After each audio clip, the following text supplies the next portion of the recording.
After enduring an endlessly draining shift at the clinic, filled with urgent cases, emotional strain, and the kind of fatigue that settles deep into your bones, I returned home, weary and completely alone, longing for nothing more than a moment of stillness, a breath of peace in the quiet comfort of my own space. But as I stepped inside, the silence that greeted me wasn't the soothing kind I'd hoped for. It was heavy, unnatural, and strangely suffocating, as if the walls themselves had been waiting for my return. You know that moment when your entire world just shatters? When the ground beneath you isn't just shaking, it's gone? That was me, the second I stepped off the plane, back on American soil after 3 tours in hell, and saw the text from my wife. "Don't bother coming. The locks are changed. The kids don't want you. It's over."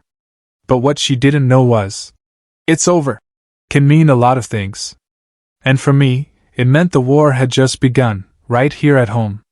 The Georgia heat hit me like a solid wall, thick and suffocating. But it was nothing compared to the cold dread that washed over me when I read Melanie's message. 12 years, 2 kids, 3 deployments, and this was my welcome home. Other soldiers were laughing, hugging their families, their faces bright with relief. Me? I just stood there, motionless, the words burning into my eyes. Our last video call, just a few weeks ago, had been tense, sure, but this?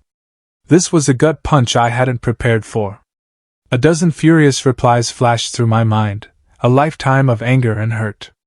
But then, the ranger in me kicked in. Calm. Calculated. Deadly. I typed just 2 words. As you wish.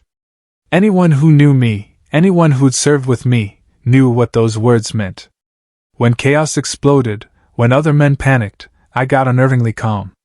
As you wish, was what I said right before I executed the most devastating operations with surgical precision. And now, I had a new mission. I pulled out my phone and made one call. Leona Fisk speaking. Her voice was crisp, professional, like the snap of a perfectly ironed uniform. "It's Brody Harlow. I need your services. Immediately." "I thought you weren't back until next week, Brody." "Plans changed. Can you meet today?" "Absolutely. My office. 2 hours." I hailed a cab, not to the dot. Full story video added in below.